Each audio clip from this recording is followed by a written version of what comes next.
Earth debate live. I'm your host, Nathan Oakley, and if you are new to this channel, or you've not done so already, then be sure to subscribe.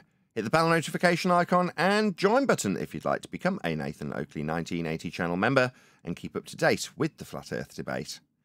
If you would like to support the channel, there is a super chat that runs alongside each of these shows while they are live, and there's also a Ko-Fi, Patreon, crypto and thanks button in the info box below the video. Most importantly, if you'd like to join the discussion, simply mute the page you are currently watching, then click the link in the info box below this video to join the panel and express your views on the nature of Earth. If you do join, please don't swear. If you do, you'll be ejected, and if you are, please don't try to rejoin the stream using sock accounts. You'll be warmly welcome back on the next stream. Please also share the show on social media. Sharing the show obviously increases the live audience, but this in turn increases the chances of a more diverse panel, so please share the show on Facebook and X. Now we are joined by OK Computer. It's one deck, but he's going by Flat Deck in here, and a whole bunch of people in the Flat Earth 24/7 Politics Discord server. So welcome, one and all. Sharibo, hello. Hey, thank you. Yo, yo. Hello. Good to be here. I tend to find on a Friday that there's some exceptionally exciting bits that will pop out of the show, but there's also an odd pace, let's just say. Like it might take 5, 10, 15, maybe even 20 minutes to get into the wrangle dangle that we do here on Flat Earth Debate. Nevertheless, I'm going to do some what has become housekeeping for being in politics server, which is to state the main reason that we're actually here, which is to say that over the course of 2024, we've been pointing out to people that Earth is measured flat, and that this should be our default position on the front foot, which is to say, rather than explaining to somebody in a cult of globe why their globe fails, explain to them on the front foot how Earth is measured. No need for any beliefs anymore if you're a flat earther. Know how Earth is actually dealt with, and eventually you'll appreciate that that understanding is what leads to an extrapolation of a globe faith from those flat Earth measurements. So that's why we're here, to spread that good word and hopefully keep everybody on the front foot moving forward, so that we don't hear people saying, if we're on a globe, we'd see too far, or whatever crap we've been saying for the last 10 years as flat earthers. So that's why we're here, to spread that good message.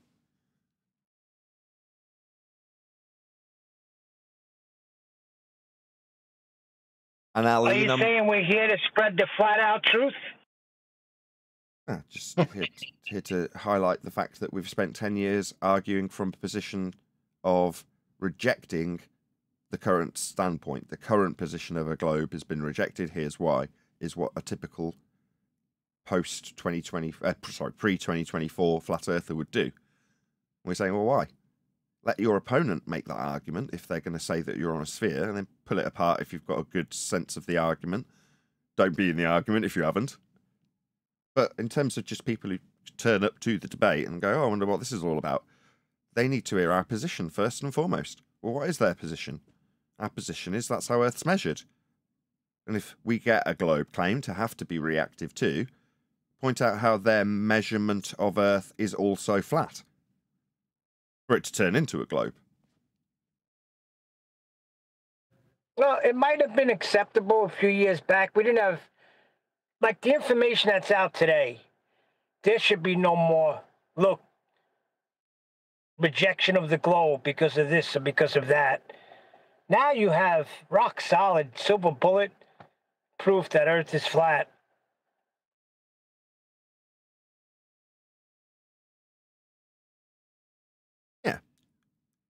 Because we're unknown in this server for the most part, it might be the case that your average General Joe from the public comes in and can't quite believe that he's got a room full of flat earthers, like we had in the pre-show. Do you guys really think the Earth's flat? Yeah, we do. It's measured that way. It's not actually a belief, as was asked of us, and then rinsed and repeated 9 times because the conversation couldn't go anywhere unless we accepted that we had a belief in the measurements of Earth, which we don't. They're measurements. But nevertheless, we'll see how we get on today. See who comes in.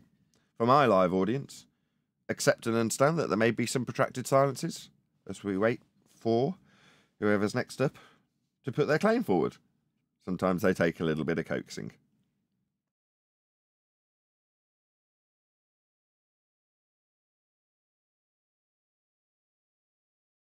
They're not like in the sorry guys, they're not like in the latitude evidence. I've had this conversation with a couple of people, and they start getting a little bit. Oh, you're not bringing that up again, are you? I say, well, yeah, I'm bringing it up. You obviously don't like it, the way the latitude grid was measured. Yeah, using elevation angles to and from Polaris on a flat, level, horizontal plane. They don't like that. Did you have something you wanted to add, Raiden? Raiden? I have a slide. I asked it the other day, but no one answered it. It has to do with NASA and satellite images. I'm just wondering, do you guys think that NASA knows what the shape of the Earth is and they're just lying about it? Or do you think they don't know what the shape is?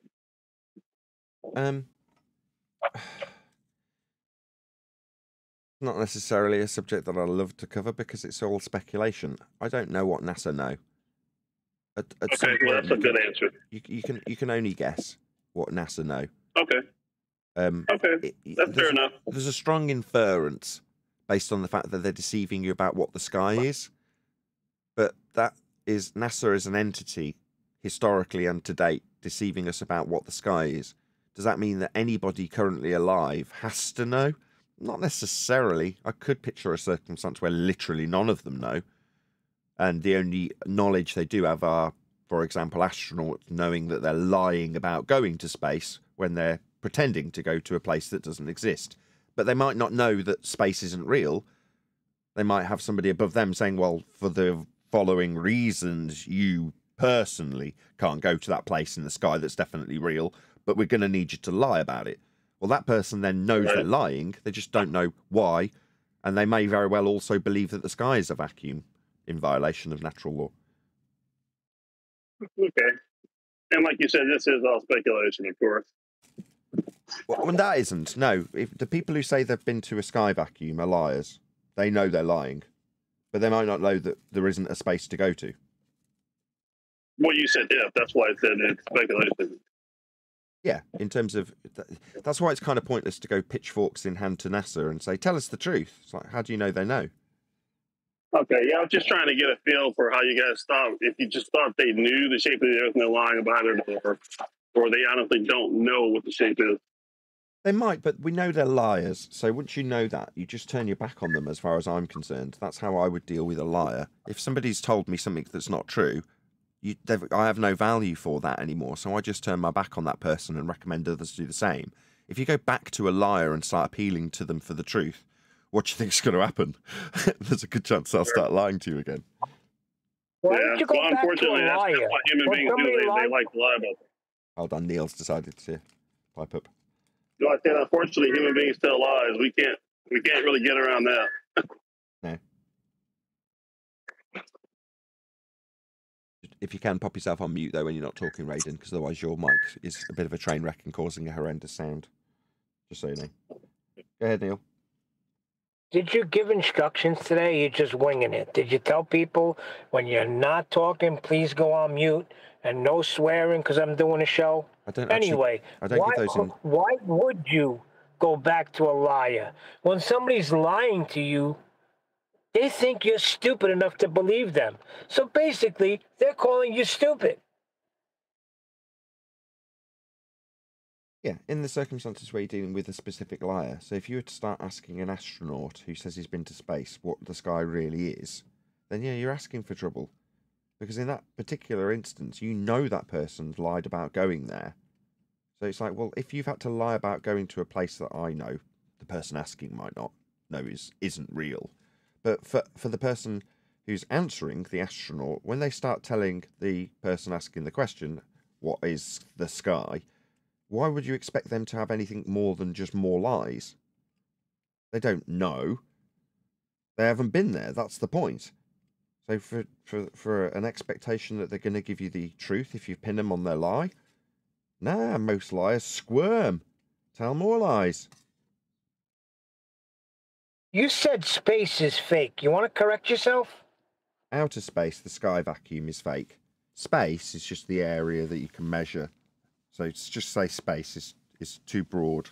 So outer space, otherwise known as a sky vacuum. The vacuum of space is fake. The sky vacuum's fake.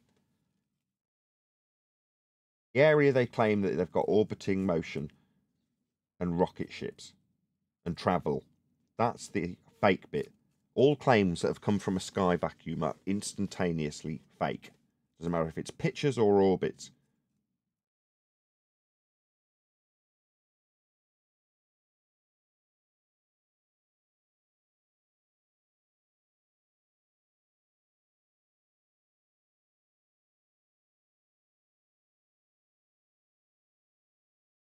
Right, well, as it has gone a little bit stony silent, I trimmed out a load of bits.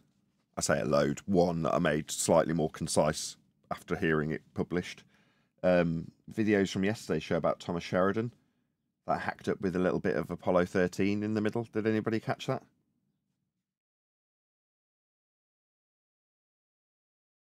No, I've not heard it yet, Nathan. No. It's all right. Thomas Sheridan was talking about Apollo 13 and pointing out that, you know, that was an amazing event and it's, you know, programmed the minds of many because of how influential a moment it really was.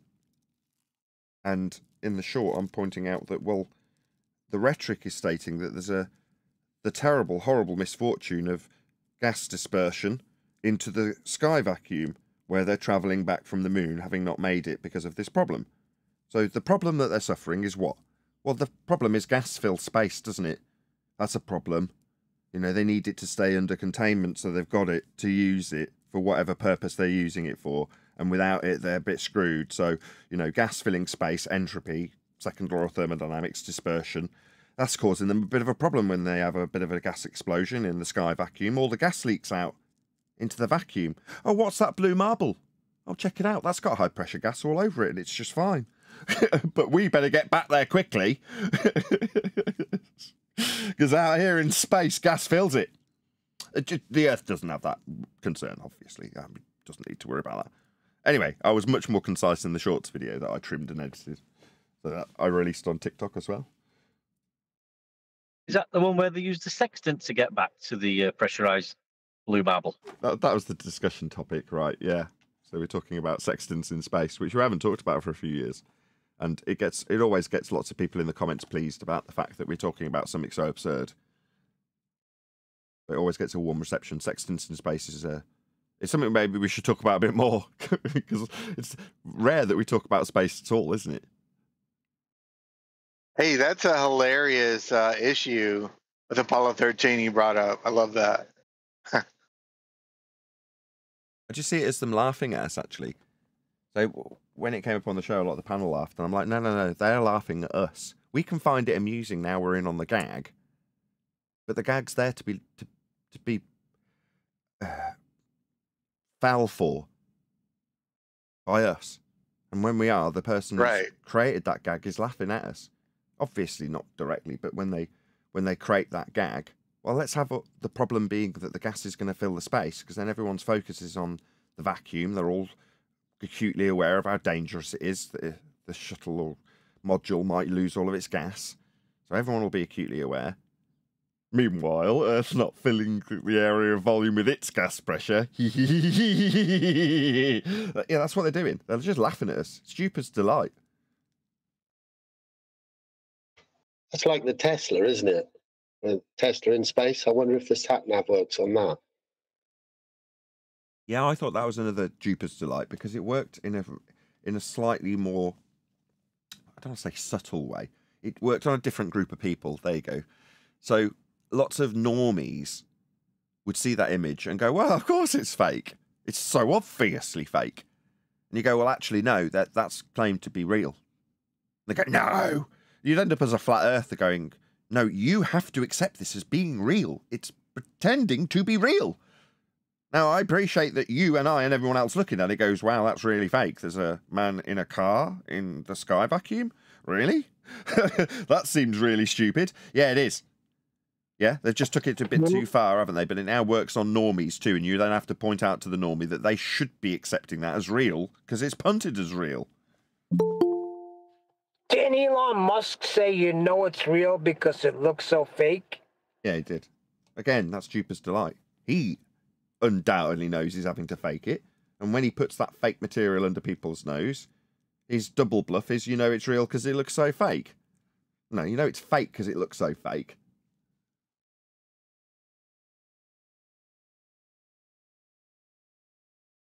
You know it's fake because there's no sky vacuum to put the car in. There was an obvious point to that the tyres didn't explode when it was in the vacuum, which I thought was a bit obvious. Well, I think that's akin to the rockets wouldn't work in a sky vacuum argument. They want you to be arguing about what would or wouldn't happen in the sky vacuum, because then both parties are begging the question that there is a sky vacuum. It's just whether or not the tyres would explode in it or not. Why would the tyres explode?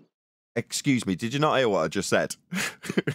If I now argue with you about whether or not the tyres would explode, we're both under the assumption that there is a sky vacuum. It's just whether or not tyres would explode in it or not. No, there isn't a sky vacuum. Yeah, so would they explode in a sky vacuum? There isn't a sky vacuum for them to explode in. No, okay. If you say that, again, would they even explode? In which the answer would be no. Why not? Why? Why there'd be no reason for them to. The pressure differential wouldn't be high enough.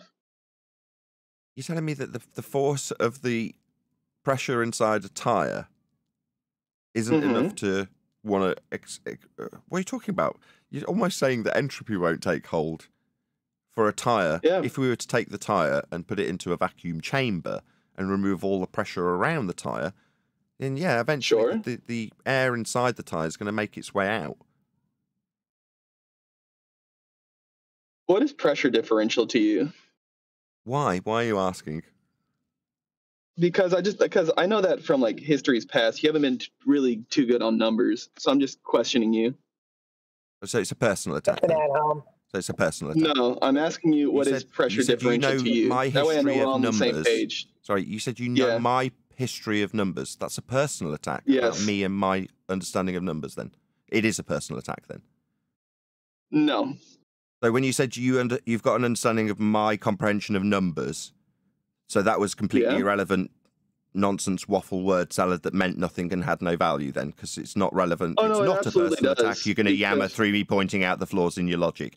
Either you're guilty of a personal attack. Stop. What is a pressure differential? I mean, stop. We're gonna deal with your motivation. I asked why. You're asking your motivation was a personal attack. So I'm going to need to deal with that first before I get on to gas pressure differentials that require containment debunking a sky vacuum. Before we get to that, we're going to deal with this, your requirement and need to attack me personally.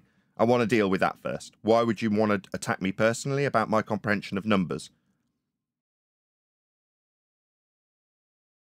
It shows a history of your lack of understanding when you talk about these subjects. So it's a personal attack. Nothing to do with... No, it's a history. It shows your history with numbers. So it's something to fall back on so we can talk about it. Is he dumb? Yeah, that's a personal attack for the third time. No. Yes, what shall I do? Do I carry on with a guy that's clearly an asshole? Or do I just accept that his need to attack me personally, specifically me personally, won't be accepted by him as a personal attack? It is. Now, if he can't accept that, it means even in this moot point, he cannot concede. Yeah, something that's glaring. That's why I've done it, by the way, to make really obvious to an audience who are in no doubt that it's a personal attack. It's really obvious. When you can't concede that, I'm justified in saying, I don't want to talk to you because you're unreasonable. What, an obvious personal attack because it's about me personally and my understanding personally of numbers that I deal with personally isn't a personal attack. That makes you a prick. You're here to attack me. Obviously. I'm not going to have a discussion with me when your only motivation is to demean and attack me personally. Not the discussion. Yeah? Obviously. Because you can't even concede the fact you're attacking me personally when you are. What do you want him to do? It doesn't sound like he has much of an argument. Nathan, if a triangle had sides of 1, 1, and 1, what are the angles? Right, why is this relevant? So he just wants to see. At this point, I'm going to ask a mod to remove him. So now he's asking me questions about triangles. anything to do with the original subject of a space car and the non-vacuum it can't be in and the differential of tyres? No, it's a personal... He's got one motivation: to attack me personally. That's all he wants to do. So at this point, now that he's got a new question that also attacks me personally, right? Trying to get a gotcha on me. That's all he's doing. I don't want to talk to this guy anymore. What an asshole. Nathan, you came against his belief that there's a car in outer space. Yeah, so let's attack the person saying its credibility. Because if this guy doesn't understand the angles in a triangle, then the car is really in space? No, but I've done a really good job attacking this person's credibility. Some of these Globus claims just don't add up. One deck, they have nowhere else to go. Now it's going to be constant personal attacks, constant ad homs, because they have nowhere to go.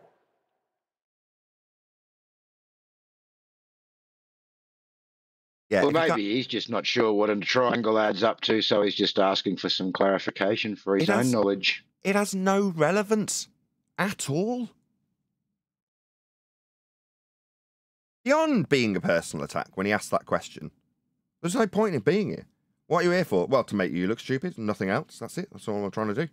Every question I ask will be angled to make you look stupid.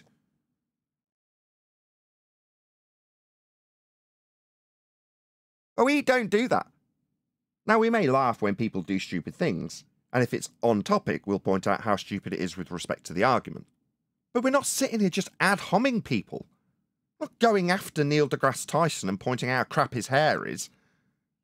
Am I? Strange, like the first guy comes in, accuses you of having a belief system of flat earth when you explained without a doubt that's how it's measured.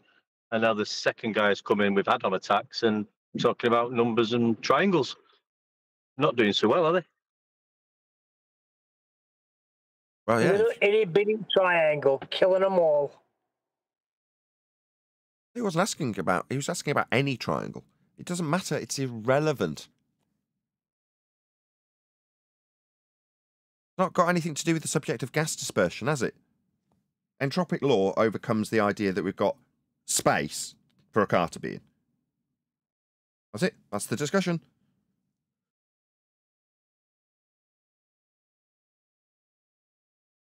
My credibility doesn't alter the second law of thermodynamics and how gas disperses into volumes.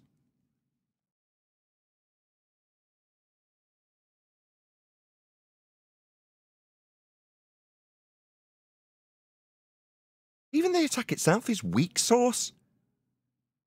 Like, somebody's completely useless at maths. Does that mean that every word they say can be completely disregarded? All right, okay. I see. Better check. Doesn't add up, does it? Well, better check Picasso's maths acumen. Because if his maths acumen isn't there, then his artistry is not worth its salt. What are you talking about? This is a completely different standard. Talking about second law of thermodynamics and gas dispersion. I think sometimes I like to talk about mathematics because that's all they've got for their globe model. Well, I'll rephrase that. That's not all they've got.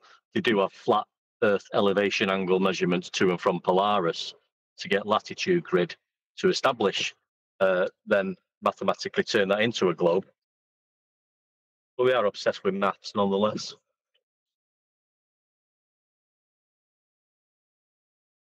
Yeah, I mean, at least pick something that's on topic. If you're going to accuse me of having a crappy maths acumen, pick something that I'm going to go, I don't know the answer to that mathematically. And then you've got me over a barrel. It's like, in the conversion process, there's some really heavy maths. Now, it's not really relevant to me. It's not my claim for a globe that I'd need to know it. But just by example, if we were discussing Haversine and you started to drill me down on what Haversine is, I'd be like, I don't know. I've not even looked at it. I don't care. I understand the process of conversion. I could describe that. But if you say, no, give me the actual maths, I don't know them. They're not mine. Why would I have that maths? All I need to do is understand and appreciate how it functions to convert, to give you a dangling pizza slice and your PZX triangles. So I've got a basic understanding of it. But if you put me in a position where I'm detailing that, and then my knowledge is lacking, then you've got a good point when you say, well, doesn't seem like your credibility is very good when you're trying to convert a flat plane elevation angle measurement onto a pizza slice that I can project from hell through the pizza slice to the celestial hemisphere. You didn't seem to describe the maths perfectly. No, I didn't, did I? Well, therefore, Earth's a sphere. Yeah, well, that won't be a winning argument, but it'll definitely attack my credibility within the topic, and you'll get away with it. Asking me how much the angles in a triangle add up to, or what was his other question? About gas pressure differentials with no actual question to follow. It's like, well, how's that going to win?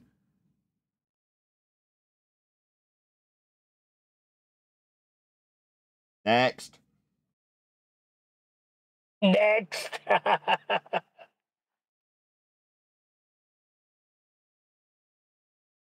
You've had thousands of years to gather globe proof, and yet here we are attacking me. I've only been here about 40 years, just over. So what, after thousands of years of stacking up so-called globe evidence, the best you've got is to attack a guy who's only been around for 40 plus years? Really? Is that it? What are you going to tell him in 100 years' time? Oh, well, we attacked Nathan Oakley. Wasn't that enough? We showed he didn't know what a triangle was. Was that not enough to prove Earth's a sphere? No, we were hoping for the thousands of years of globe evidence. There was us thinking that would be a high standard. But meanwhile, you think attacking me is a good methodology for winning? Okie dokie, lads. Standards, very high, very high.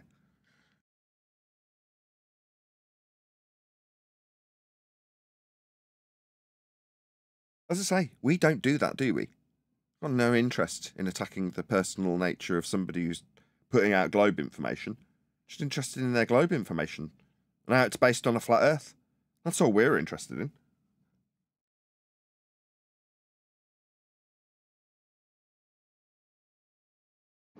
I mean, do you remember the one where they used to draw a circle on a graph paper and then zoom into a part of the circle and say, look, it looks flat, and that's the reason the globe's so big, it's so flatty. There was a guy doing that last night on Politics. Gone out of his way to draw a circle, zoom in on it, zoom out on it, and this was his proof that we live on a spherical Earth. Apparently, zooming into a circle on a piece of graph paper. Yeah, because on screen now we've got an elevation angle which requires a flat baseline. So if they can suggest that, well, the curved surface is just so big that I can get a straight, flat baseline for thousands of miles, then it all's cushy. It's perfectly fine. Like, no, you clown. Baseline's flat. Earth is measured flat with elevation angles. They have to be because it's a triangle. Now, if we were arguing about triangles in this respect, with a flat baseline, again, I'd be happy if you started pointing out that I don't know how a triangle works within the context of the discussion. Of course, I only need to know one aspect of it. This line. Yeah? That's all I need to know. This flat line that's part of this measurement. Essential for ground positions with respect to the flat baseline. That's it, Earth's measured flat. What's that? Earth's so big that this line can be flat. So it can be flat. Yeah, it can be flat. Mister, I'm going to apologise for how flat it must be. Because it's globe-shaped. When we measure it flat. Yeah, they can do that, but we'll just tan their hides when they do. Hey, Brian. Hey, Nathan. Hey, everyone. Hey, Brian. Hey, one deck. Ask me a question, Nathan. Do you know for sure and without a doubt that the Earth is flat? Yes, without a doubt. Resounding yes. But that's not the question I was looking for. Ask me, what is a pressure differential? What's a pressure differential, Brian? A pressure differential. It's kind of self-explanatory, you mean? What kind of a bozo is that guy? Yeah. And he's talking about triangles. Wait. He can't mention triangles. Sorry, go on, Chocolate. Wait. Let me try. A differential in pressure? Yep. Right, Brian, I've got another question for you. You won't get this one. What is a circle of equal altitude? What is a circle of equal altitude? A circle where all points within that circle are an equal distance from an elevation above it. So for the audience, they all have an equal. From every point within the circle, if you had a straight line straight up, all the straight lines would be the same length. So for the audience's benefit, if you were using these 3 points, the 3 stars in the sky correspond with 3 points on the ground called ground positions. Well, if you were drawing these on a map and you've got your time, measured your angle, written it down, you then go and look it up in the almanac, what you're actually going to do is draw a circle with the, just put my mouse on it, for this star here. The circle will be from this midpoint, if you were to use a, what do they call them? Is it a protractor? Like that angly thing that you use, compass. And then you draw your circle on the map, which is all the way around here. Well, all of that is a circle of equal elevation. Likewise with this star. You've got a centre point for a circle. The outside edge of it is where you are, but that's the circle. All of it being a circle of equal altitude. All on the same level. That's how it functions. That's how it's measured. That's what Earth is. So 10th has just supplied me with this diagram, which is an overhead view of the same thing. So that would be the point that you're measuring from on the previous diagram, which I'll go back to in a second. This would be the star, and obviously you wouldn't see the angle because we're on a bird's eye view. It's just going to be the same as the baseline. A straight, flat line from bird's eye view. Nevertheless, there's a line up to the star and along the baseline to S3 in this instance, so that you can use your compass and draw a circle. What you're trying to achieve is this, where they all converge. Now, if for the sake of argument, one of these circles was over land, at a point where they converge, so let's say this point is where you are, and this point down here is land, then you immediately discount this point, so you don't need to get a third circle. But if you're right in the middle of the ocean and you get 2, you still haven't figured out if you're here or here, then you need a third circle. But all of them are, as Brian was just asked about it, circles of equal elevation, circles of equal altitude, based on the angle measurement on this diagram. Yeah? Hope that's clear. The point is, that was, sorry, Brian, that was brilliant, that, Nathan. I really enjoyed that. But the point is, as well, just to go back to the, this is how stupid it is. What's a pressure differential? Well, it's a pressure differential. And then that's why I brought up the proof is in the pudding, isn't it? What's a circle of equal altitude? I mean, it tells you right there in the words, and this is what we're up against all the time. Well, what's horizontal? What's level? It's crazy out there. Yeah, the moment something is defined as defeating their position, they need to redefine it. What does that mean? What does level mean? Well, having no part higher or lower than the other. No, let's redefine it so that it moves around the outside edge of a sphere. Comporting with the outside edge of a sphere is what level means. No, because then you can't define the curve with respect to a level if you haven't got a level to define it with. You first need level. It's a geometric axiom. You can't bend it. Oh, right, but because your belief in a curved surface that's measured level needs a redefining of the word level. Because obviously that's not sphere-shaped anymore, and that's how we're measuring it. So level doesn't mean level anymore, even though it's an axiomatic principle that must be adhered to define the deviation from level if you're going to describe how curved something is. Yeah, that's what they'll do. Redefine words and their meanings to make it comport with their fundamentalist sphere belief. Meanwhile, axiomatic principles like level won't change and are required in their sphere belief. If they do try to redefine what level is, we take them to their own mathematics, where level's defined as level because it's an axiomatic principle that their geometry is based on. In that particular instance, with Earth curve mathematics, surface level and eye level parallel with one another, unequivocally debunking the notion that level isn't level. Shockingly, it's an axiomatic principle they're using, because they need to measure Earth flat and level. Just change what level means afterwards. Meanwhile, we are measuring Earth as a flat, level, horizontal plane of reference for navigation and mapping. Earth is flat. Do you have a non-question begging argument for the flat Earth, Nathan? Again? A non-question begging argument, please. But Brenda, you've come the last 3 weeks, and I've pointed out that you have attempted to have my kids removed from me. Go away. No, I didn't. Yeah, you did. And now you're a liar. Go away. I won't talk to you. You represent the scum of the earth, the kind of people that I never want to be talking to. You know, don't want any... I'd rather you weren't involved in this process ever. Obviously, if I'm here, I can just say, please remove this person. They are quite literally disgusting. Well, in today's day and age, the Earth is, it's horizontal, it's flat, but it identifies as a sphere. So what are you going to do? Well, as I said at the start of this live broadcast, move on the front foot forward, tell people Earth is measured flat, point out how it's measured, mapped, built on,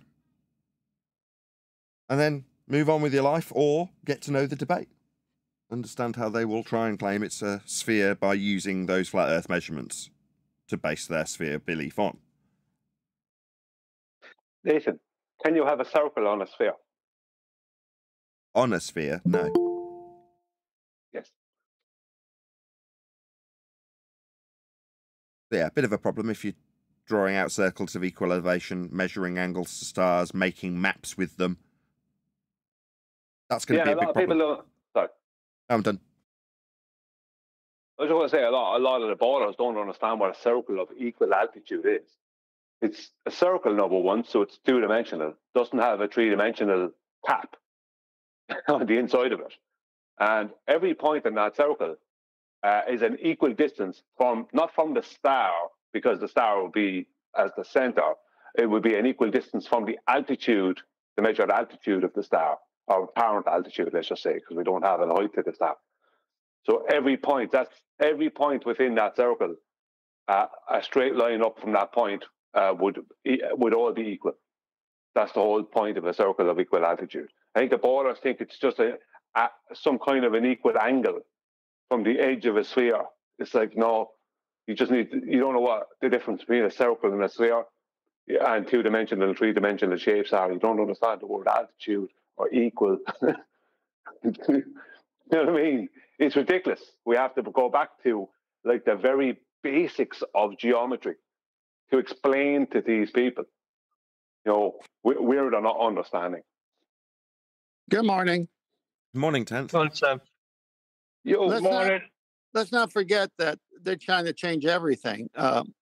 When you go back and study celestial navigation, it didn't start off with this really refined instrument called the sextant that we have today.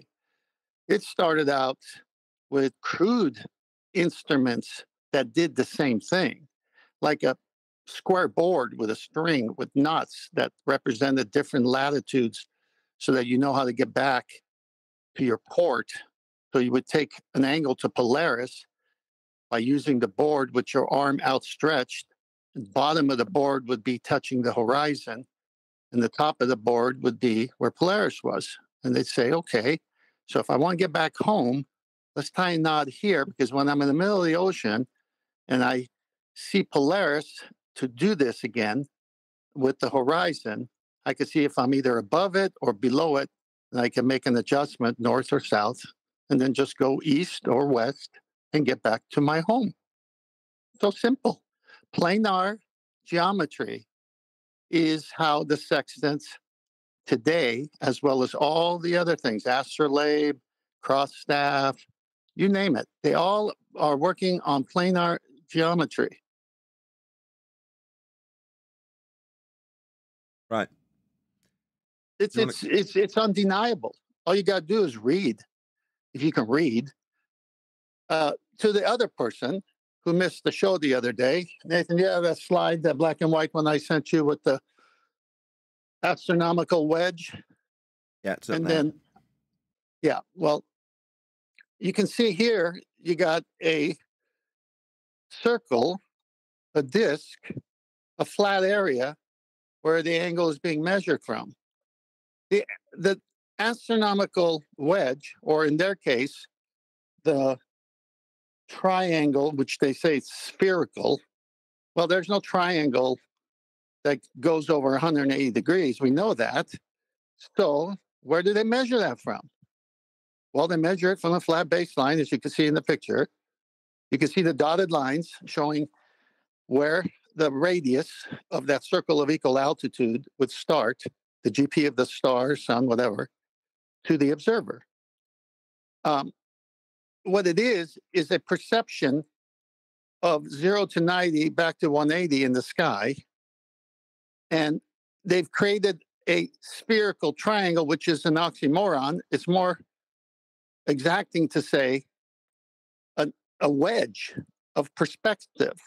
And then you could see that outside one, the bigger one, the first one on the top. That's what you see in the sky as they call the imaginary celestial sphere. Now, they call it imaginary.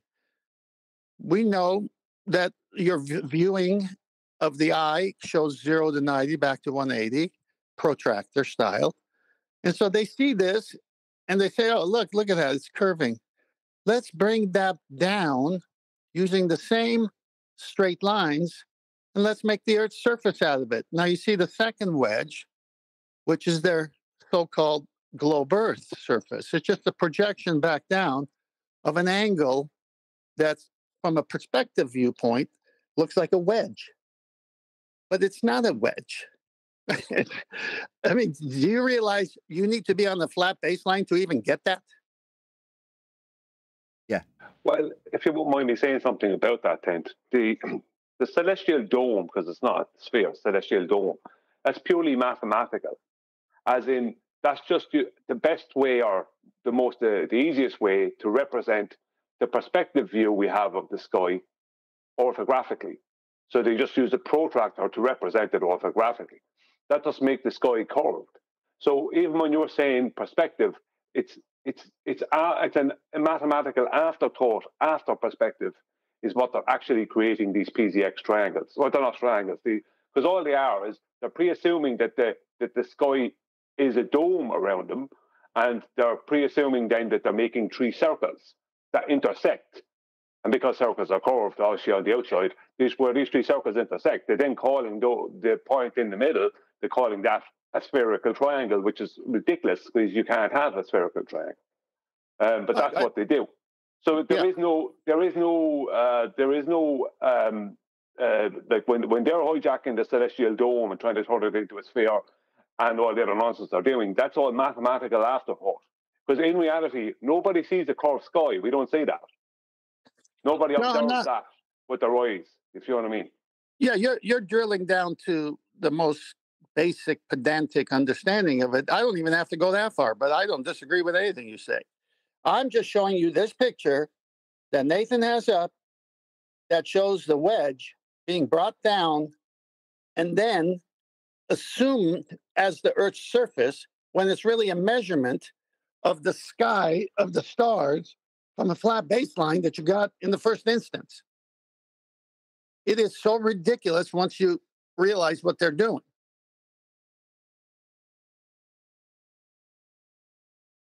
Yeah, thanks, Tenth. Yeah, you're welcome. It's right there. Let's not forget. But just for the audience's benefit, just show the astronomical rectangle, which validates what Brian said and what I said. Yes. So just for the audience's benefit, this triangle here is your angle measurement with respect to a flat baseline. That's a flat Earth measurement of a star. Yeah, it's represented in a very weird way with the triangle cutting off halfway through and all sorts of other weird representations. But this is just an angle measurement to a star. You can see the star in the diagram nice and clearly. So that diagram is the same as this diagram. Is that same angle measurement to the star. Yeah, that's the same as this diagram. A guy measuring an angle to a perceived point in the sky. Now, although you said it's dumbed down or whatever you said about Brian's point, I'm just going to reiterate Brian's point. From this guy's perception, if there's a star up here, yeah, where there's a gap in the sky, yeah, that is what Brian's trying to describe as a hemisphere over this guy. Each angle to each star that he can see then the measured one, and then the ones getting closer to the horizon are just representative of a protractor wrapped around his view. Well, that protractor that's wrapped around his view, go back to the diagram that 10th Man was focused on for the most part, that is this semicircle that cuts through, let's get on the right one, this celestial view from the ground. So this is the circle on the ground, and this is the circle on the ground, with the guy measuring the angle. But if you take what Brian described as the perspective view, and then project the points that are on the ground through a wedge here, yeah? It'd actually be here. Let's just do that again. So if this point is making up the point on the celestial sphere that you can see, you can mathematically project a point through it here. And that represents, I'm nearly done, this wedge in the middle. So it's the view you get of the stars through a hemispherical perspective-based view, projected down onto what they say is the globe surface on this wedge. In reality, you're just measuring an angle on this flat surface. That's where it all begins. This angle to this star. Okay, thank you, 10th. Yeah, I'm not done. Can you go to the astronomical rectangle, which wholly slams the hammer on them? You have I'm on it. I'm sorry, I can't hear you. I'm on it. Okay, thank you. You see the circle? You see that flat plane? You see the rectangle with, will have 4 90-degree boxes. They're a little bit sleight of hand cheating here, showing a little curved line on the bottom adjacent and the top co-altitude. That's not the way it works because they even put 90 there. They need to put a box in each of those corners. We live on a flat Earth, folks. This is celestial navigation. It must create an astronomical rectangle or a celestial rectangle. The rest of it is hokey pokey. This is the bottom line right here. When the likes of Brenda come on and say, you don't need the horizon, yeah, that's because you can get your co-altitude directly with a plumb bob and a protractor with a straw on the adjacent, and you look and you get your co-altitude instantly using the observer's zenith because you're not on the boat rocking. But when you're at sea with the mariner sextant, you're on the boat rocking. So it's a 2-step process to get to that co-altitude that you didn't need the horizon for. Well, let's see how that works. You sight the horizon, bring the star down, and then you get your elevation angle. Then you subtract that from 90, which gives you your co-altitude, which is the same thing that you do on land with a protractor, with a straw, on the adjacent, with a plumb bob. So we're trying to get to the co-altitude by any means, because that is the zenith distance from the star's GP to the observer's zenith position on Earth. And those two zeniths have to be parallel, not diverging, as shown by the rectangle, the astronomical rectangle, and the bottom baseline system of navigation. This must happen this way. Where is the curve of the Earth if you got to have a rectangle? It can't be one. It has to be 90. Thank you. I'm done. You don't even have to do it, just for the flat earthers. You don't even have to use the co-altitude. You can just multiply your elevation angle by 60 and then subtract that, whatever your figure is, from 5,400. Your remainder will be your distance. So you don't even need to use the co-altitude. The bonus thing, you have to use the co-altitude. But if you are using co-altitude, then those zeniths must be parallel. There's no other way for it to work. Yeah, but they whistle past what co-altitude is, don't they? Because the reason they want to use co-altitude is because it's in the sky. So it's not referenced to the ground, even though we're navigating the ground. Well, why is it called co-altitude? Well, because it's parallel and the same as the zenith distance, which is the ground distance that you need. So it's co-altitude because it's the opposite part of what you actually require, which is the zenith distance, the distance on the ground. Yeah, the fact that you have what's called a zenith distance means that the distance between every 2 points of equal, let's say, height above the both GPs, the distance between those 2 points must be equal. Exactly. So they can't be divergent. Exactly. They can't geometrically be divergent. Exactly. And you add in another person doing the same. So let's say you've got one particular circle of equal altitude just by chance. 2 mariners are sat on one or other edge on the opposite side of this circle, right? So they both happen to be using star 1 to navigate with. Yeah? And their principle of having parallel zeniths runs to the guy who's measuring on the left and to the zenith of the star and the guy measuring on the right. So his zenith is also parallel. But he can measure 2 other stars off to the right, and the first mariner can measure 2 other stars off to the left. All of them have to have parallel zeniths. This is like it's like 8 zeniths in total. All of them have got to be parallel for this to work. Yeah, there's the 7 because one's been shared. Yeah, can I just point out something about the whole celestial dome thing? Yeah. If I'm on a boat and I take 3 different angles to 3 different stars, right, that are more or less in alignment from where I am. The first angle is 70, let's say obviously I have 90 degrees above my head. The first angle is 72 degrees, the second angle is 41 degrees, and the third angle is 19 degrees.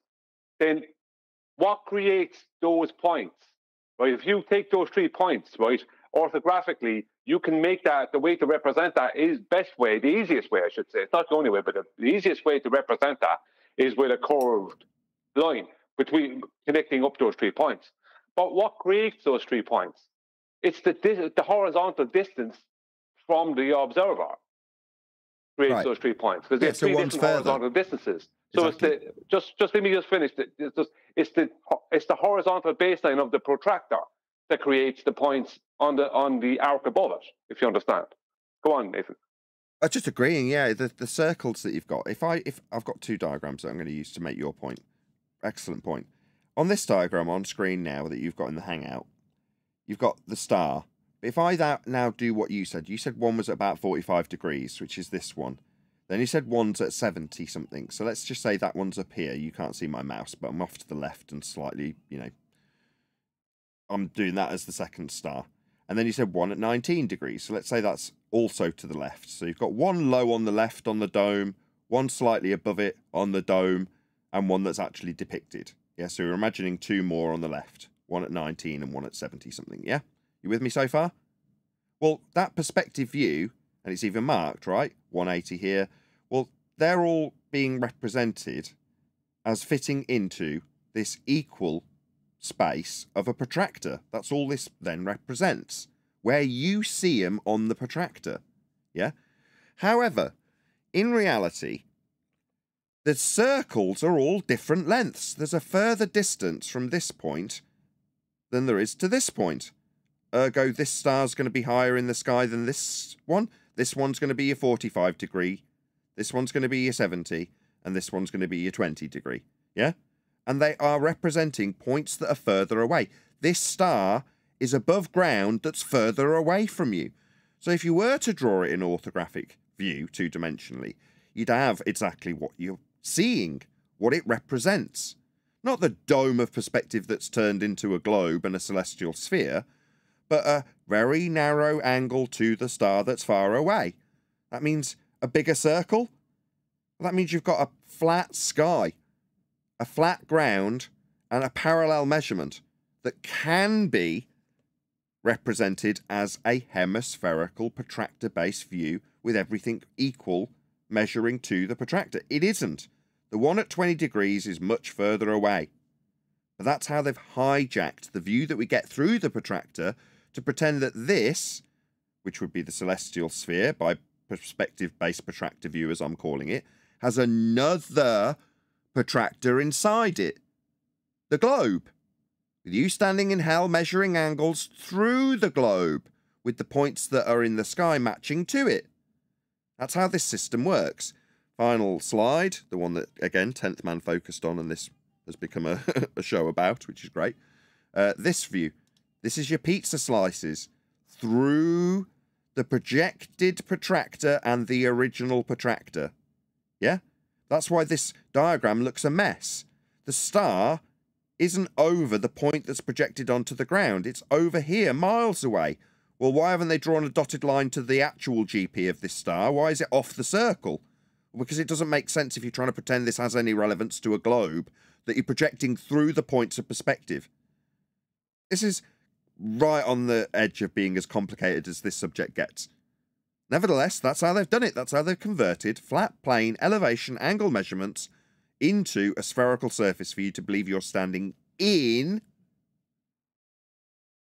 That's how it works. That's how we got to the globe. That's how it works. It's strange, isn't it, though, how they've they basically hijacked the perspective of the heavens, turned that into a globe, which they say has no perspective. Yeah. How bizarre. Exactly. They've hijacked perspective in the heavens and on the ground. They've called the ground-based perspective that we see, that's hashtag shit shrinks. They've called that Earth curve. And then the perspective of the heavens, they've called a celestial and globe spherical model. Now, there is no actual representation of the model, but in the mind's eye of the people, and with projections like Haversine gives you with PZX triangles and celestial domes / spheres, you can build a globe model off these flat Earth angle measurements.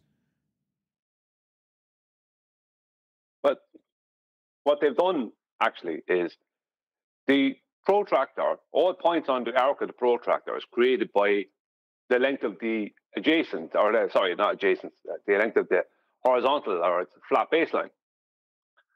That's purely mathematical. So they've taken something that starts out as a perspective view, angles of a flat plane, and they've mathematically turned that orthographically, because those three stars are not going to be those three different elevations to each other. They'll all be up at the same place. But for the observer, there is three different elevations to the stars above the horizon, right? So all they're doing is turning that orthographically, and then mathematically connecting those 3 points with an arc. And then in between that arc and the flat plane, they're placing another arc, right? And calling that the surface you're on. Even though the very thing that they've just created mathematically can only be created with distances along a flat plane. That's what they're doing. It's actually really simple. If you think it's actually simple. It is simple, but it's simple when you know how. With 10 years under our belts, it's easy for us to say it's simple. I suppose, yeah. But I mean, if you can literally teach without telling the kids what they're doing in the classroom. You could tell the kids to do this, this, and this, and they could actually, and then at the last point, they'll put another arc in between the flat plane and the arc you've just made, and they can put another arc in there, and you could live. That's literally all that's actually happening. It's that's like true. Something you could do with children in the classroom. You say that. It's the afterwards of it is the part. Now you've gone against what I've said, right? I'm saying it's not simple. You're saying actually it is. You could teach it to kids, and I don't doubt that. But I'm going to take. We'll see if the audience is honest. I'm going to take a quick straw poll, right? It's not simple to explain to adults. You see, you're backtracking now. I was about to do a straw poll. What I mean is, adults have beliefs and complications, whereas you have to bring it down to that simple level, and then you have to accept it. And that, because if it was easy to explain to adults, we wouldn't have adults going around claiming it's a globe, would we? When they already have been shown different. Anyway, sorry. No, granted, I agree. I completely agree. It's not easy. I'm an adult. It took a year for it to sink in when 10th Man's explaining it in basically the same way he's been explaining it on today's show. Obviously, he's got more and more concise as time has gone by. But it took a while. It took a long time for it to sink in how this functions. There's various eureka moments along the way of aspects of the discussion that sink in immediately and go, oh, right, the baseline's flat. Oh, right, the circle of equal elevation's flat. Something will, stick with the people in the audience, but to understand it as a whole, that's really hard. Well, basically what they're doing is turning geometry into their world.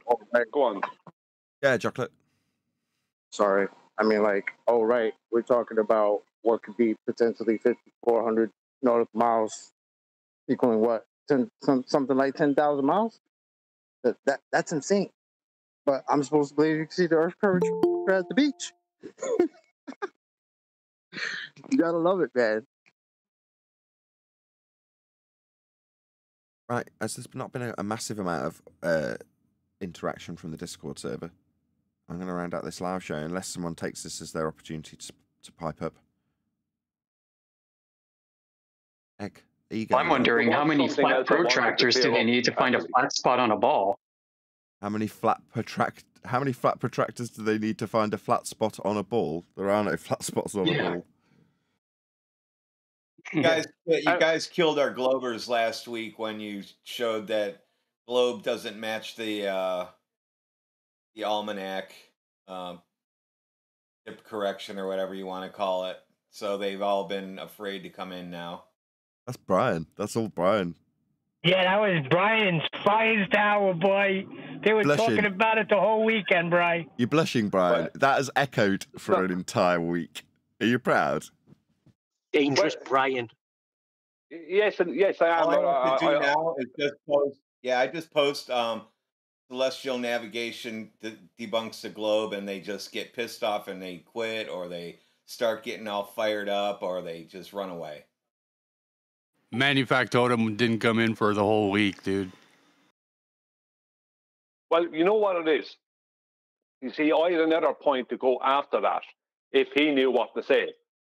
Because what he has to claim is 7/6 distances, right? Because the dip correction doesn't match their globe, right? Their actual globe, the 3959 globe. So he's got to start claiming a globe of an effective size that's bigger than that to get the distances right. And their 7/6 globe, right, comes close to the corrections, right? This is what, it's not on the corrections, but it comes close to them almost because it lifts the horizon up for them.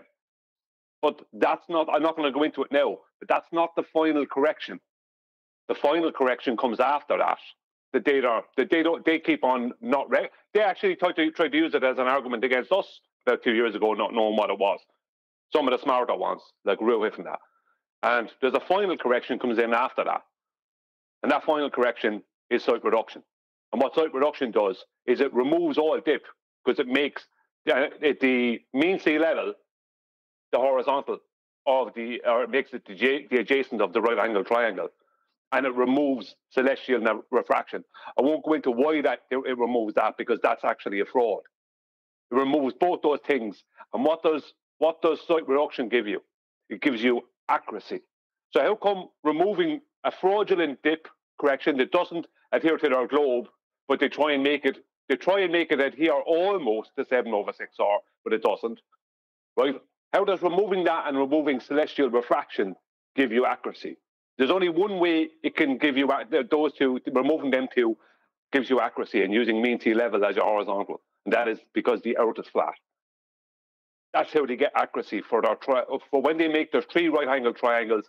They have to refer to the site reduction tables. The site reduction tables tells them what it should be, and they calculate that based off of mean sea level being the horizontal, and removing celestial refraction completely. And yet that gives you the best accuracy. That just goes to show how much of a fraud celestial navigation is. It actually is, because they try and mess with everything, even the dip correction they try and mess with. And they try to mess with that, but they can't make it match their globe because it won't. So they have to do all this nonsense, and then afterwards, sorry? I've got to get in eventually because someone's just super chatted, that's all. Shout out to Slick James Bronson, who says, FED, the best educational service on YouTube. Well, thank you very much. Over 100 people watching. Please share the show if you've not done so already. In case you're unaware, we're in the politics server today, as opposed to the usual Flat Earth Debate Discord server. There will be a link whizzing by periodically from the moderation team on my live stream. So if you did want to join this server, although they've not made a great account of themselves this Friday, no offence. But nevertheless, if you did want to join this server, there will be a link for you to join. And it's not the typical link that's underneath the video, as I suggested in the intro. It will be whizzing its way by in the live stream chat. So do check out the Flat Earth Debate Politics Discord server. And once again, thanks again to Slick James Bronson for smashing the super chat. I am happy to stay live a little bit longer. Nathan. Yeah, go ahead. Yeah. Please don't go yet. Don't Can you put up the okay rectangle again? The don't color ask me to version make of a load the of presentations, but you go ahead. What did you want me to put up? The rectangle. Yeah, go ahead. Yeah, you got it up on the screen? Yes. Okay. Brian has gone down to the nitty-gritty, and it's like pouring salt on wounds.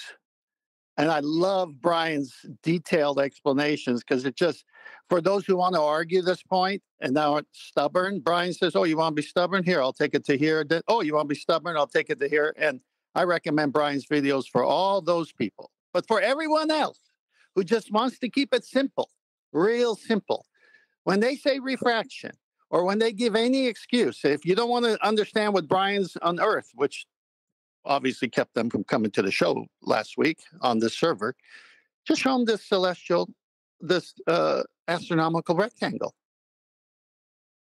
It doesn't matter if they say refraction anymore. It must be a rectangle. Sorry to interrupt, just want to add one more thing. Sensual Goat also super chats with the same exact thing. He says, best educational show on YouTube. Thank you for the super chat, Sensual Goat. Carry on, 10th. Yeah, this is celestial navigation in an image to where you don't even have to buy the books or study it like I did and Brian did and others. This is what must happen. 490s must occur. That could never work on the globe. Say refraction until the sun comes up again. Whatever. It doesn't matter. Say it. Refraction. All right, no problem. This is what has to happen. It blows right through a refraction. You still need a rectangle with 490s. Now, can you put a rectangle with 490s on a globe surface that's curving at 8 inches per mile squared, or based on the Black Swan, 1.22 times the square root of the observer's height in feet? Because as Chocolate said, and we've shared before, and as Brian has demonstrated many times, that if the maximum distance with a sextant is 5,400 nautical miles, then the diameter of that circle is 10,800 miles. All have to be this rectangular box. The argument's over just by the way the instrument works. Yeah, astronomical rectangle or astronomical square, whichever way. There's no way around that. Did you want to present these other... Did you want to use these other diagrams? They can say refraction. You say, fine, I'll give you all the refraction you want. You still need this. Over 5,400 nautical miles at the maximum sighting of one star. But someone on the other part of the circle is sighting the same star. That's 10,800 nautical miles. That's two astronomical rectangles butting up to each other. Just for a little bit of clarity for the audience. They try and add in 7/6R via celestial refraction, right? But they don't call it terrestrial 7/6R. They try and add it in via celestial refraction and messing with the dip correction. But they can't, obviously, the dip won't fit their globe. So they know that. It will never fit their globe. So they got to still mess with it and add in celestial refraction. Now, I won't go into what they do, right, and how they do it, right, because it's going to be I'd need a 35-minute long video, or no, me 55-minute long. But what it does is it creates an inaccuracy at the end. And they then, at least, exactly. And they create an inaccuracy at the end. And they then got to correct for that inaccuracy. But all they're actually correcting for at the end with site reduction tables is all the rubbish that they inserted into it. They didn't insert that rubbish, there wouldn't be any need for corrections. If they didn't insert that rubbish, there would be no site reduction tables. Because they wouldn't be necessary. They're only necessary because they add in a load of rubbish, trying to somehow make it some way relevant to the globe when it's not. And they must correct to a horizontal plane, to mean sea level being the horizontal plane, and remove that celestial refraction completely. And that gives them accuracy. So sea level is your horizontal, and there is no celestial refraction, and that gives you accuracy. Then what was the point of all this nonsense you had us adding in before? Pointless. No, it's the point is to confuse people and to lie to them. That's the point. But on what Brian is saying in the site reduction tables, it establishes true altitude. What is their version? Okay, their version. True altitude is the rational horizon, which is the equatorial plane, all flat, all 180. Okay, so on the surface of their so-called globe, you got to match that true altitude of 180. So Brian says, okay, in the site reduction tables, you got your eyeball on the sea surface, and there's no refraction. There's no need for height of eye correction because you've matched the true altitude of your equatorial plane in their world of the way they want to explain it. Okay, so basically, that celestial rectangle, that astronomical rectangle that I just showed, you know what that bottom adjacent is? Flat 180. Thank you. Ball game over. One picture. Just 1 second, Ken. Yeah, but them placing that, when they see, no, it's not the equatorial plane. When they're using mean sea level as their adjacent, they're using the surface. Brian, I already said that. They then bring it down to the center, fair enough, but they got to use the surface of Earth as their horizontal. Just the sea level as the horizontal. Brian, let's not confuse the audience. I already said that. There is no center of Earth. There is no equatorial plane. It is the flat plane you live on, but they've made it the equatorial plane because they got to get you in the middle of the globe burger. No, you're missing the point. They can't use sea level as their adjacent and then refer to the center of their globe. Again, they're only referring to I'm trying to make, fine, you're right. I'm trying to make it simple for the people here who are not going to get into the wrangle-dangle, as Nathan says. You need a box. That box is on the surface of Earth. It's over. Exactly. Brilliant. Nice one, guys.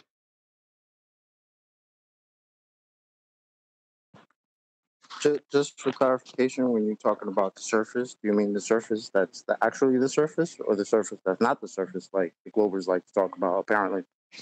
No, it's the surface. It's the surface that we're measuring. Ground position. GP is ground position, so ground is surface. Yes, surface. So the ground being the ground.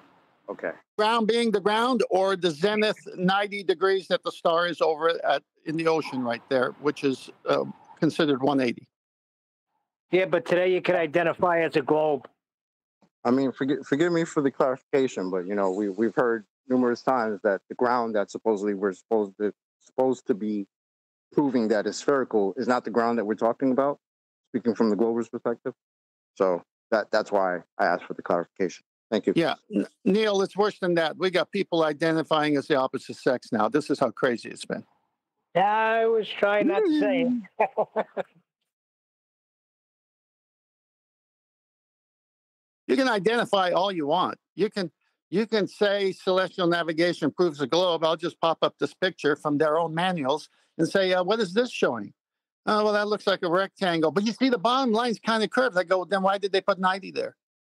What's a 90? Can you show me 90 degrees curving? Well, 90 degrees in geometry doesn't curve. I go, so what is it? It's planar geometry, but they're lying to you and they're laughing at you because you're actually saying rectangle has a bottom line that curves. Is that what you're saying? Because they think we live on a transglobe, a flat plane that identifies as a globe. Yeah, that's what we're doing. That's really good point there. That's a transatlantic flight. Yes, indeed. Back to Chocolate's original question, right? Without the talk that we were just talking about, that I won't repeat. What they are happy to admit to is if you measure the ground flat and then put it through a conversion process that projects the angles from the sky down onto a globe surface, then you can call it the surface after conversion to a sphere. If you just take the flat measurement of the surface, then it's not the surface. That's their position. That's utterly ridiculous. Sounds quite batshit insane, if you ask me. What you're saying is it's not the ground if it's flat. It's only the ground if it's a globe.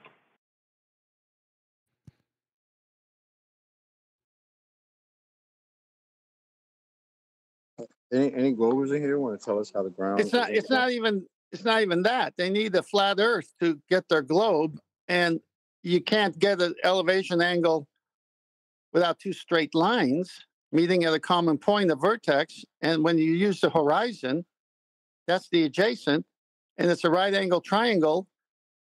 In all celestial navigation books, the sextant and all instruments that function like the sextant are using a right angle triangle. That's why it's 90 degrees. But they don't want to say it is. Shh. Who's making that noise? So is it the same thing? So is it the same thing in geodetics and geodesy? Like when they apply it to a reference ellipsoid? Huh? Show them the rectangle. Just show them the rectangle. No matter what they say. If they say refraction, show them the rectangle. If they say globe earth, show them the rectangle. Guy, hold on, second tenth. Guy from Discord, do you want to repeat your question? I said, is it the same thing when they bring up geodetics and surveying and stuff like that? Like, is it the same kind of idea where they have to apply a globe to it? Like they take all their flat afterwards. After the fact, yeah, subdued, 100% after the fact. It's their primary calculation. They measure plane triangles and then try to fit them on a presupposed ball.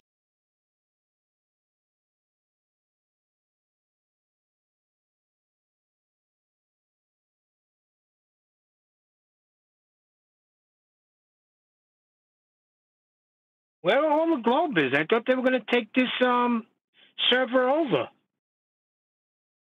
Globe Team 6? That was last year. Last year they posted they're taking it over in 1 month. That was about a year ago. That was about 8 years ago. Quick shout out to some birdism.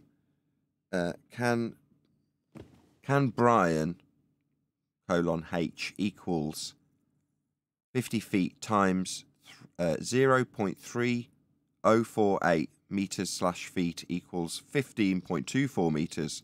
Square root of 15.24 equals 3.904. D equals 1.76 times 3.904. My God, you're getting your value out of your super chat. Equals 6.87 minutes of arc. Almanac states 6.9. Show them the rectangle. My gosh, let's make it simple. Hold on. I'm just going to unpack that as suggesting that these two match where you've said they don't. He's saying 6.87 is the calculated if you take 1.76 times the square root of the observed height in meters, as per the almanac, versus 1.2 times the square root of the observed height in feet, or whatever that converts to in meters. I'm not very good at maths. Don't hold it against me. He's saying they do match, I think, Brian. No, what he's trying to say is that what he's trying to do, see, this is why he wasn't listening, right? What he's trying to do is match it, right, to a 7/6 globe, right?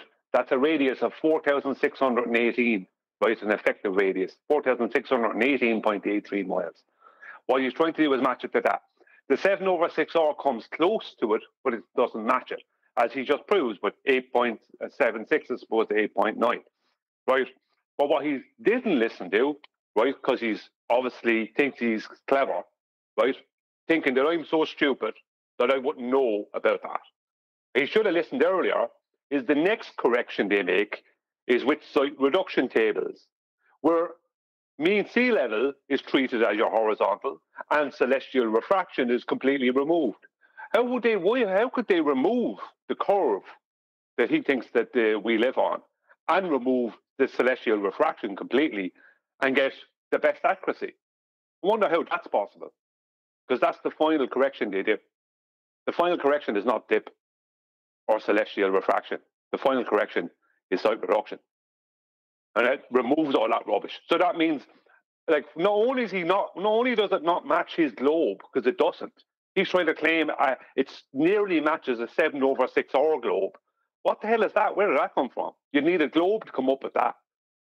He's basically stating the horizon is not the geometric edge of a globe Earth. So it's not a globe. That's basically what he's stating without realizing, number one. Number two, he's then after either he just chose to ignore it or he didn't listen because he thought he was going to be smart.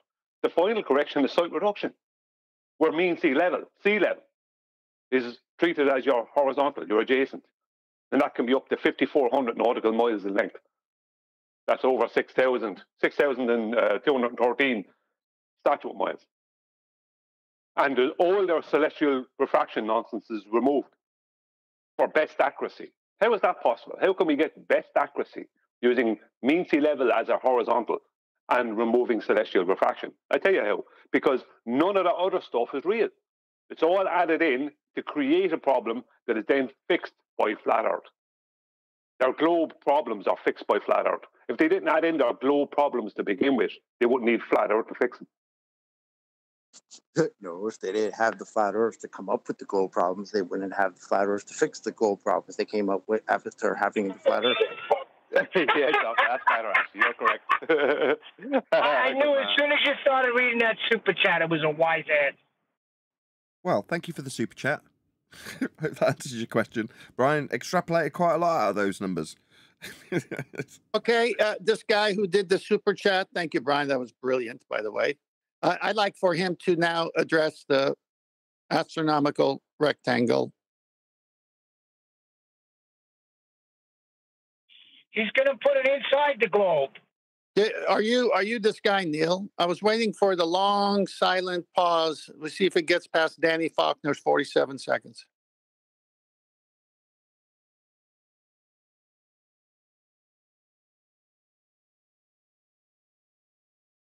All righty then. It was a super chat. He didn't come on and declare it. No, I'm just saying. You don't get the heart to come on. No, Brian just tore them to shreds and poured salt on every globe-hurting wound this show causes every day.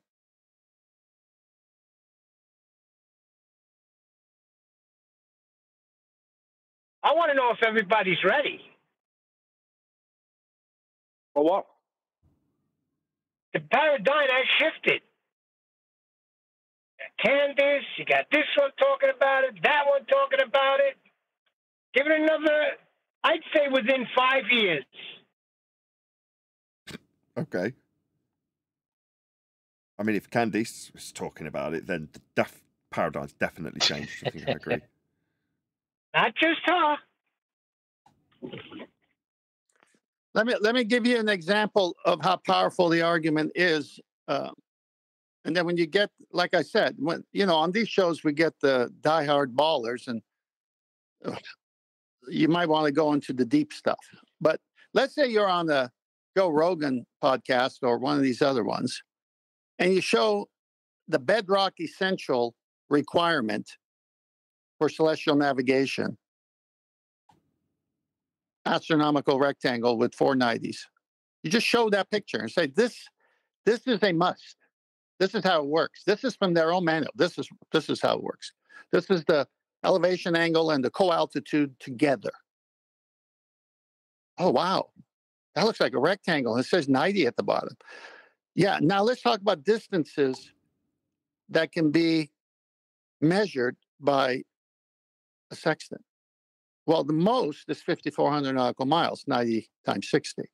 But if someone's on the other side of the circle of equal altitude, and he's doing the same star at the same time, he's got 5,400 nautical miles. So Joe Rogan, you got a rectangle box with 5,400 nautical miles, all flat. And then there's a guy on the other side doing the same star at the same time. He's got 5,400 nautical miles from that point of the outside circle to the radius line to the middle. So you got two radius lines going out, making a full diameter of that circle to be 10,800 nautical miles. Now, I know you believe the Earth is a globe, but if this is how they measure stars and their GPs, and so they can figure out where their longitude, latitude is based on wherever those stars and GPs are at a certain time, date, and all that, is that possible on the globe? And if he even starts to act like a baller like this guy did with Brian, everyone's going to see how stupid the person is. They're going to say, wait a minute, are you sure they use this astronomical rectangle? Yeah, I'm positive. Oh, then it can't be a globe. Duh. But that's what I'm saying. That is so. I mean, how can you not? I don't get it. But you got to put them on the spot. Rogan. You got to put them on the spot.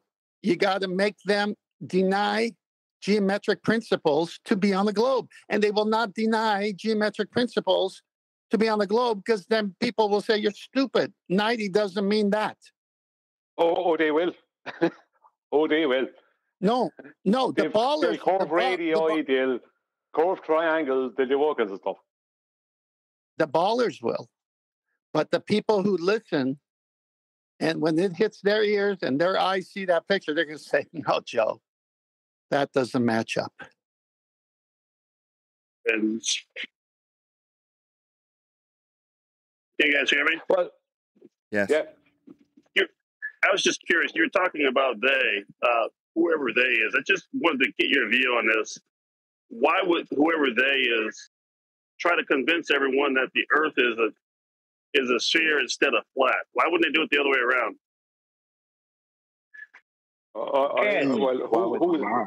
They and like that's why wouldn't they try to convince us that the Earth is flat and try to hide the fact that it's a sphere? Why wouldn't they do it that way? I don't know what people's motivations are. I can't. I don't know. Okay, I was just wondering. It seemed like to me it wouldn't matter what the shape is. I mean, why is the globe such a... If it doesn't matter what the shape is, why would they teach you that it's a specific shape? Yeah. Well, that's what I'm saying. I'm wondering what you guys think. Why they pick the globe instead of flat to hide? Draw me a flat. Did you hear my question? Oh, no, someone else. If you didn't think it mattered, why would you think that they would teach you that it's a specific shape? No, I was wondering what you guys thought. Why they're trying to hide this or lie about it. Why do people lie, bro? I don't know. I was wondering what you thought. Why they picked this shape instead of something else. I'm not here to determine the motivations of people who were lying before I even was born. You know what I mean? People I was just wondering what you thought. That's all. And I get you. That's why I started thinking, why would they lie? Why would they lie? Because we get that question a lot. A lot of times, that's the first question. Well, let me ask this. Let me ask this gentleman a question. If it was found out that it was a lie, what are some of the implications that you can think of from the hearts and minds of people to the governments that perpetuated the lie? What are some of the implications if it was a lie? I would have no clue. I can't think of any reason why they would go through the trouble. That wasn't the question. When you asked me about the implications, I wouldn't know what they would be. I don't know what it would imply. Let me make it simpler for you. You go to buy a car from a car dealership. He tells you the engine's great, the odometer's exactly the right mileage, never been an accident. You find out later it was. What are the implications? What are you going to do? Well, probably sue them. Thank you very much. So there are implications, right, to lying things. Well, yeah, if someone sold me a lemon, I would do something about it. Well, good. The globe is a lemon. Okay. Well, that's one way to look at it. Yeah, no, do something about it. Show the picture of the rectangle and show how they need a flat earth to even come up with the globe. I don't know. It seems like it'd be easier to tell the truth. You know, it seems like a lot of work to do it the other way. It would. People are very Why good do you at think they've lied, mate? Why do you think they've lied? People aren't very good at keeping secrets. It's hard to get people to keep their mouths shut. That's what history teaches us anyway. That's one of the hardest things you can do. This guy's a baller. Hang on. Isn't that funny Who killed John F. Kennedy then? I'm sorry. You just say people aren't good at keeping secrets. Who killed John F. Kennedy then? Sorry, John. I don't know. The Giacondas. Yeah, but hang on, you don't know. The point is, it's a secret. Nobody knows. Well, somebody knows, but the He wasn't alive back everyday then. I people don't know who killed him. Maybe his wife killed him. I don't know. The only person who knows is his wife, JFK. whatever. The point is, you don't know. You said that they can't keep. Nobody, people aren't going to keep secrets. Well, I just disproved your claim. No, but we do know he's dead. That's a fact. So I don't know who killed him. Yeah, but it's not a secret that he's dead. It's a secret of who killed him. Maybe, maybe not. I don't know if it's a secret or not. I was going to say, your point? Do you kind of? Hang on. How do you not know what's a secret when nobody knows who did it? Someone knows and they're not telling. So that means people are keeping secrets. Well, not saying something and keeping something a secret are two different things. Sorry, say that again. Sorry, I couldn't hear you. No, I said not saying something and keeping something a secret are two different things. No, that's the same exact thing. You're keeping something a secret. Exact same thing. No, it's not. I didn't tell anyone on Discord what my home address is, but it's not a secret. Well, then tell us. Well, it is a secret to the people on Discord. It's not a secret to you and your family, but it's a secret to your friends or whatever, but it's a secret to people who aren't your family and friends. Secrecy implies an attempt to hide something. Oh, just get on with your globe-tard proof and get out of this incoherent, non-clever minutia. What is the scientific evidence for your globe-tard? Well, you can go to the scientific consensus for that. That should answer all your questions. Go through the what? Consensus, he said. I would consensus. I would isn't direct you to the science. consensus. Consensus Yeah, isn't they should be able to clear it up for you. Consensus is, Any I questions wasn't you done have? yet. Consensus isn't science. Science isn't consensus because consensus is subjective, whereas natural science and the scientific method purely deal with the objective. You're in a category error. Okay, well, I'd love to see you tell the scientific community that. Where's the scientific community now? Go tell them. Give me their email, address, phone number. I don't know. Why don't you contact the people who issued Nobel Prizes? They can point you in the right direction. Well, contact the people. You're in a complete category error. This is pure geometry, the shape of the earth. It has nothing to do with science. You just showed without a shadow of a doubt that you would fail 5th grade into intro to general science. Thanks. Okay, contact a mathematician. You know, this is not science either. I got a really simple question for you, bro. Like, I'm just trying to find, just trying Hello, to see can where you hear me? stand. Can you hear me? Oh yeah, I can. I was just making sure I could get heard. Yeah. Okay, thank you. The guy that was speaking before, I just have a very simple question. Is level curved? Is that for me? Yes, sir. No. Okay, thank you. Welcome to Flat Earth. Snack in the back. Well, that's not really an so if we put argument. a very small level on a massive object, it's going to show that it's level. Exactly. Thank you. Excuse me. Were you Can you hold on? Can I ask a question? Can I pose a question to a flat earther, please? Actually, can you explain? Excuse me. Can you explain any? Guys, stop. Asking permission, then immediately starting. That's not going to do you any favors. Let's get some order. Yeah, excuse me. Has that conversation? Hold on. Can you hear me talking? Has that conversation been concluded? If so, yes, you can ask a question. If not, did you want to conclude it? Can I talk now? No. Raiden? Is that conversation finished? Can we move on? I had to mute my microphone. Well, I'm happy. Yeah, I just got concession that level is not curved, so I'm okay with it. We can move on. Cool. Yes. What was your question? All right. So we will move on to Generate 4. So I just have a question for literally any flat earther. Is like I'm okay with anyone answering this. Is can you explain how literally any flight works on your purported maps at all? How any flight works at all? Any single one? Okay. Hold on. I'm going to pass that to Brian. Go ahead, Brian.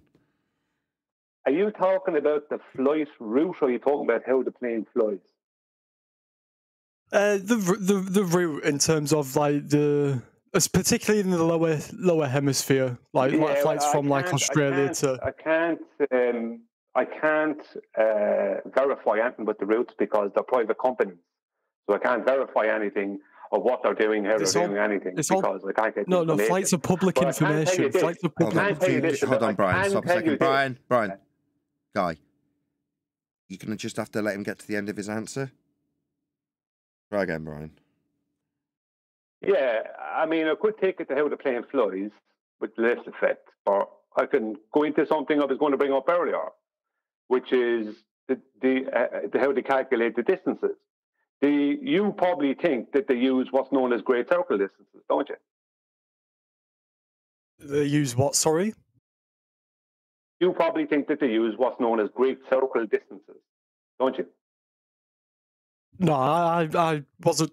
I don't know how they calculate distances, no, but it wasn't what I was referring to when I said fly. To explain something that I specifically said the flight patterns in terms of the actual. Hold on, I've got two people talking again. Brian, you're not helping this time. He wants to reiterate his point. Let him. Right. I was talking about specifically the paths they take. The distance doesn't matter. The way that it actually takes off or lands, none of that is what I'm talking about. I'm talking about specifically the paths they take, because on your guys' flat Earth model, they take absurd long arcs over the planet that make absolutely no sense, even on your model. I don't know what you're talking about. I don't have a model, number one. Number two, planes don't do that. Planes don't fly arcs. You completely don't understand how planes fly. No, I can't verify anything. I can't tell you anything about the route because I'm not part of private aviation companies. So I can't show you anything to do with anything like that. So you need to go to Qantas or whoever. The routes are public knowledge. You're talking straight through the top of him. He's finished his point. He said he can't access. Stop talking, both of you. No, that wasn't an invitation to carry on. It was my invitation to offer your rebuttal when he's finished talking, not in the middle of it. You're saying they're publicly available? Yeah, he's still talking, though. Give it after he's finished. That's incorrect. All the details of the flight, the plane, all this stuff, that's not publicly available. That's incorrect.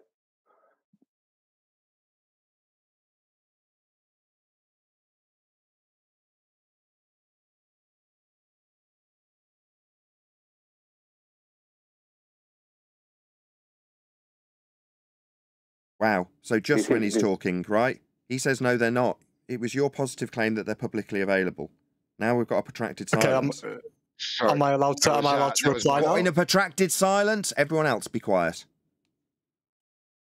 Right, okay. So your claim that it's not public information is just not true. I'm literally looking at flightradar24.com. Stop. Your claim that it's not... No. You have a positive claim that it is publicly available. Not him and his claim that it isn't. Yeah, I'm showing him that they are publicly available right now. You could literally go to... I said... Brian, you're not talking to him. Stop, Brian, please. Right. Okay, stop. Okay, if you're saying they are, do you want to post what you've got in the Discord server and we'll have a look at it? Yeah, I will right now. This isn't any specific flight light. I'm just pointing out that they are, in fact, publicly available on multiple different websites. But there you are. There's one example of it. I'll drop that for you guys in 1 second. You posted Flight Radar, yes? That is one example of a website that shows flights. So can you verify every single part of every one of those flights? Can you verify that they're definitely taking the routes they're taking? In theory, yes. In theory, yes. The planes. Excuse me, I'm speaking. Can you verify there's no modification to planes? There's no specific training for certain pilots to fly certain routes? You can't do any of those things. I know about Flight Radar. I know those stupid things exist. But verifying it is the problem. You can't verify it. I can't verify it. We're not part of the aviation industry. But what I can verify is how the plane flies. Okay, so can I? Okay, I'm going to reply now. So the thing is, right, bro, is that let's say you're right. Okay, let's say I have no way of verifying any of that information. I disagree with that, but for the sake of argument, let's say you're right. I have no way of verifying that at all. Do you think what's more likely, right, that I'm right and that it's just showing the planes and we can verify all that, or that out of the tens of thousands of people in the aviation industry, not a single person has come forward and said they're faking this? Not that, you're Sorry, gonna let me stop. It's called an argument from silence fallacy. Yeah. It's just not, bro. Earlier on, I brought up great circle distances. What you're seeing on flight radar are great circle routes.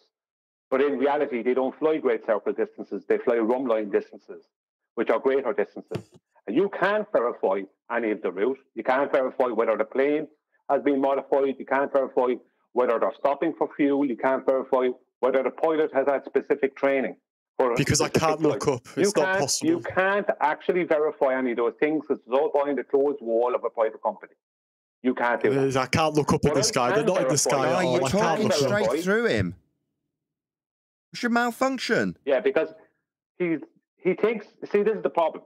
He thinks that he's got to win, yet he doesn't understand the difference between great circle distances and run line distances. He doesn't understand private companies, and he doesn't understand how a plane flies. It doesn't matter to me. You can't understand basic science, but I can't understand. Modifications. One second. It doesn't matter to me what modifications the plane has or doesn't have, or whether it has special training or not. Means nothing, because that plane can't fly without the lift effect. And for a plane to generate adequate lift to account for 100% of the weight of that plane and all the passengers and everything else on board, all the luggage, then the pilot must hold a constant above horizontal pitch, and that allows the plane to fly horizontally. So who cares about the route, because they're only flying horizontal at cruising altitude. There you go. How can planes fly on a globe-tart without negotiating the curvature beneath it? Sunshine? Exactly. Now we're on topic. The fact you're making that argument shows me that you don't understand what the horizon actually is. You don't actually understand the curvature of the Earth. You're trying so desperately to disprove. He doesn't understand how planes fly or the instrumentation. Explain lift to me. Define lift. Explain lift to me right now. Exactly. So you can show. Exactly, bro. You don't actually understand. You're just throwing words out there. Degenerate. Hold up, stop overspeaking, please. Hang on. Are you saying that a pilot doesn't need to hold an above horizontal pitch to generate enough lift to account for the weight of the plane? I never made any claims on how planes fly. You're the one that has made those claims. Are you saying I'm wrong when I say that? Sorry. Are you claiming I'm wrong when I say that? When you say what? Can you repeat it, please? Are you saying that I'm wrong to say that a pilot must hold an above horizontal pitch to generate adequate lift to account for the full weight of the plane? Are you saying I'm wrong? No, but that wasn't my question. So I'm not wrong then. So I'm right. Would you agree that I'm right then? On that very specific thing that you're nitpicking to try and claim that you're right on the rest of your argument, yes. The plane is only ever flying a horizontal. Because the fly around the globe... You pick one specific... he's making his summary. The fly around the globe, from the moment that pilot gets to cruising altitude, at that exact moment, they can only be exactly horizontal. They can't even have an above horizontal pitch.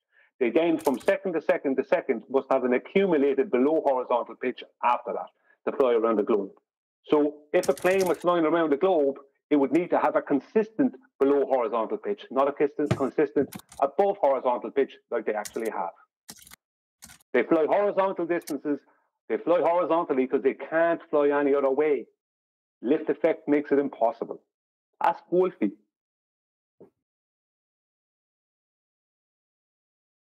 I'm sorry, is there anything that I actually need to reply with there? When you're just like, come on, bro, we're waffling about conspiracy theories. It's been disproven a million times.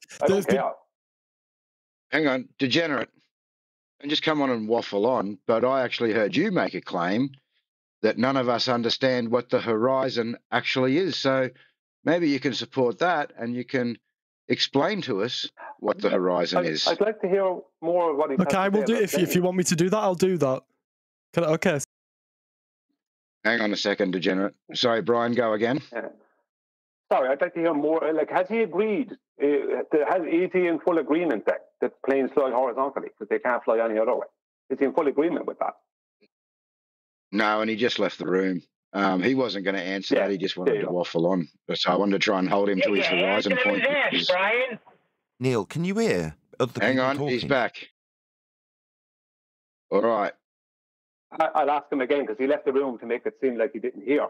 So do you agree that planes only fly horizontally now at cruising altitude, considering the lift effect? Nope, he's gone again. Yeah, because every time he's getting asked that, he's going to leave because he doesn't want to ask that question. That's a bit. I don't think That's he okay. should. No. That's fine. Hello. I don't think he should. 1 second. I just saying. I don't think if someone's going to be that dishonest, I don't think they deserve a third chance. Rather than focus on his dishonesty and the opponent, you can make your summary now. Yeah, airplanes for a pilot. What happens with airplanes? Pilots must generate enough lift to account for the weight. Now, to account for 100% of the weight, then the pilot must generate 100% positive lift, right? So the pilot must hold an above horizontal pitch at all times.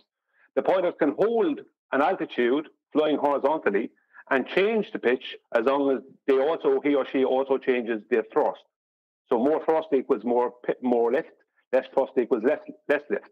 So if they want to go faster, they'll dip the nose down to about 2 degrees above horizontal. If they want to go slower, they'll bring it up to about 5 degrees above horizontal. The average is about 3 to 4 degrees above horizontal for all commercial airlines and all planes at cruising altitude. Well, some of the smaller planes, because they go a bit slower, some of them will have a higher pitch like a Cessna or something like that. But for all commercial airliners, you're talking 3 to 4 degrees or 3 to 5 degrees pitch above horizontal. That's the only way they can account for the weight of the plane. And that allows them to fly horizontally. Airplanes cannot fly around the globe because as soon as they start pitching anywhere below horizontal, they're instantly losing lift. So if you're trying to have a below horizontal pitch, especially an accumulated one like you would need to fly over a convex surface of radius 3959 miles, then you're going to consistently lose lift. What's going to actually happen is you're going to actually fall out of the sky because you lose all lift. Because it doesn't matter what wing you use, cambered wing, anything, you're still losing lift. Cambered wing only, in case anyone wants to bring that up, that only slows down the process. It won't stop it.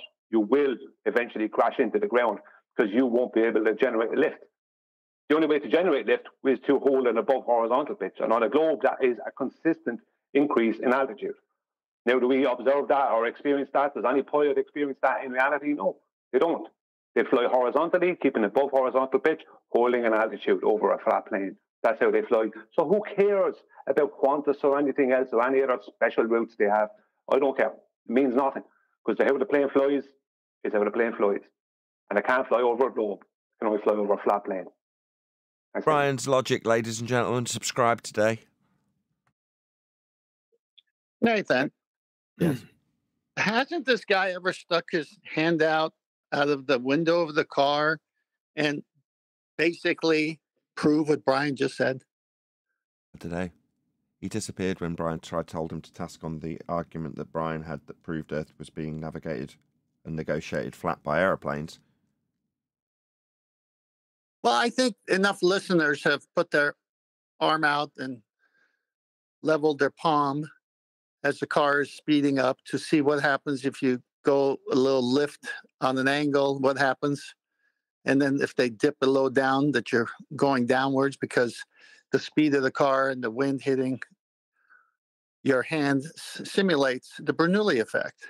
And Brian was spot on. And this guy could go he doesn't even have an airplane. He can just do that.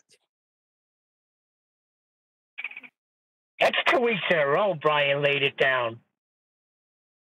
Yeah, Brian's ace. Can Brian, I got a question for Brian. Yeah. Define summary. You bastard. With that, I'm going to say, if you are watching this on either Nathan Oakley 1980 or Nathan Oakley Premiering stream, stay tuned as there will be an after show to follow. Unfortunately, though, if you are watching this live, this is where we bid you farewell. So, another massive thank you to all of you who smashed the super chat, liked, commented, shared, subscribed, joined as a Nathan Oakley 1980 channel member, hit me up on Ko-Fi and PayPal, and all that good stuff. I've been Nathan Oakley, and I will see you all in the next video.